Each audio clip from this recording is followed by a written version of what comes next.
Now remember, just because it was near the top of the list at the worst, level, doesn't mean it's worth less.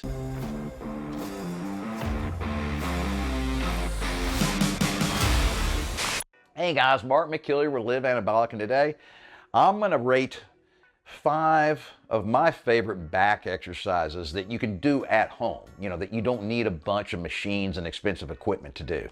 So obviously, if you go to the gym, this doesn't really apply to you, because at the gym there's tons of fantastic machines that target specifically your back.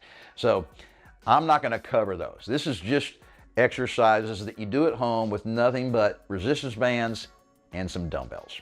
The first one, and remember, I'm starting from worst and I'm going to best. So number 5 will be the best exercise in my opinion. So this isn't necessarily a bad back exercise, but it's number 1, which means it's the worst of the 5 I'm going to cover today. And I'm combining actually 2 exercises.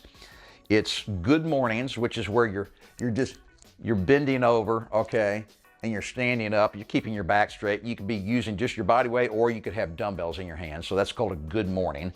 And then also Supermans. This is where you're laying flat on your stomach and you just kind of arch your back and bring your hands and your legs off the ground. So both of those exercises, while they're good for your back, and I've included them in my Fit After 50 workout program, they're not one of the top 2 or 3 best, all right?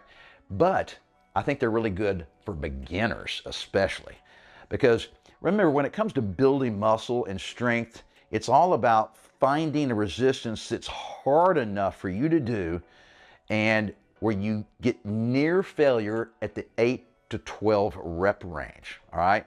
And these are exercises that typically you can do for far more than 8 to 12 reps, partially because you're using your own body weight. But when you're a beginner, doing 8 to 12 Supermans is pretty darn tough.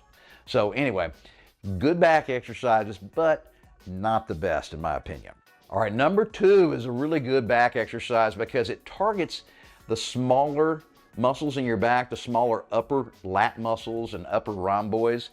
And that is, with the resistance band, a straight arm pull down, all right? It's a good back exercise that most guys actually don't know about. You can do it at the gym with the cable crossover machines. It's actually more effective at the gym with that machine, but it's something we can replicate at home with resistance bands for, a $20 set of resistance bands. It's not my favorite. All right, there's several better ones, I think, but it's still a good exercise to target. It's called your teres minor and teres major muscle groups.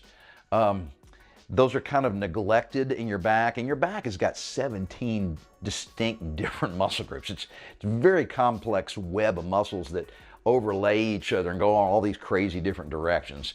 So good exercise to try, but if you're in a pinch for time, I would skip it.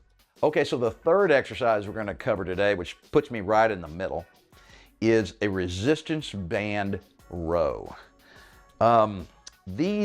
This movement is designed to target your rhomboids and your traps, the kind of the big muscles of your upper back.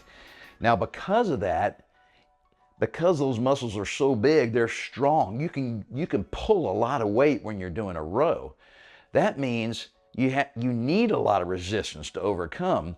And a lot of times it's just hard to get enough resistance bands, all right, to give you that amount of resistance that you really need. It's just too easy.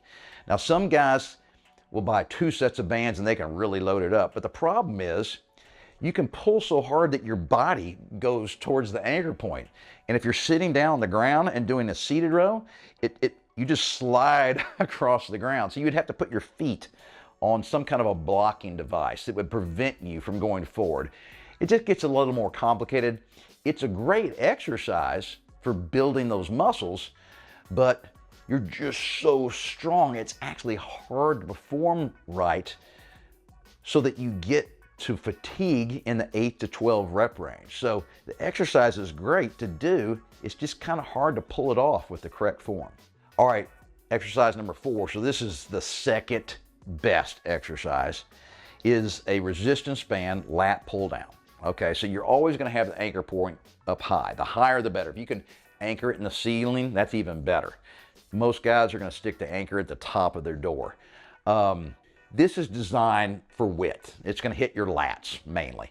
It's going to make your back look wider, okay, which gives you that V look. The wider your back is, the smaller your waist looks. Even if you're carrying some extra body fat down here, it still makes your waist look smaller. This is typically an exercise where you can have enough resistance band to be difficult, to make it really hard to get into that 8 to 12 rep range. And because you're using your body weight to keep you down, typically it'll be no problem. You don't have to have a device over your lap like at the gym on certain machines that hold you down. Your body weight for most guys is enough. You know, doing a row, all right, you're pulling yourself laterally and you don't typically have enough resistance. You know, your body will just slide across the floor. But this is an up and down movement, okay? And your body weight is going straight down. So that will make this exercise effective because you'll be able to load it up with a lot of heavy resistance bands. And the fifth, and of course, that means best exercise in my opinion that you can do at home, is a dumbbell row. All right, so why is that? All right, it's because when you're using a dumbbell and you're bent over rowing, you're getting the full resistance of the weight of the dumbbell at the bottom of the movement, in the middle of the movement, and at the top of the movement. When you're using a resistance band at the bottom of the movement, let's say I'm sitting horizontal and I'm rowing. At the bottom or the beginning of the movement, the band is its shortest. It doesn't offer much resistance. And as I start to pull, the band offers more and more and more and more, has the most resistance back here. A dumbbell is constant throughout the full range of motion. And also, guys, once again, these are big muscles that we're using, which means we got a lot of strength. You can row some heavy dumbbells. So the only drawback to this exercise is you need big, heavy dumbbells. And a lot of guys don't have heavy enough dumbbells at home. So the trick to getting around this, instead of doing one-arm dumbbell rows where you can use a lot of weight because you're using your hand to brace your upper body, you can do two-handed simultaneous bent over dumbbell rows. All right, just makes the exercise feel a lot heavier because you're using two dumbbells at the same time instead of one. All right, so 5 very common back exercises that we can do at home with just nothing but some cheap, inexpensive bands and some dumbbells. And I kind of gave you my personal opinion and rated them from worst to best. Now remember, just because it was near the top of the list at the worst, level, doesn't mean it's worth less. It just means that I think there's some better options out there. And you might notice that in my Fit After 50 program, I actually use some of the exercises in the worst category. Doesn't mean they're bad. Remember, I think diversity is really important. And then sometimes I will put those exercises in phase 1 of Fit After 50 because at that point, most guys are beginners and they need to start with exercises that are just easier to do. All right. So 5 really good back exercises, guys. But if you're in a pinch, like I said before, and you can only pick 2 or 3 to do, I gave you my opinion on the best and the worst. And then finally, guys, you got to stick with it and never give up on yourself.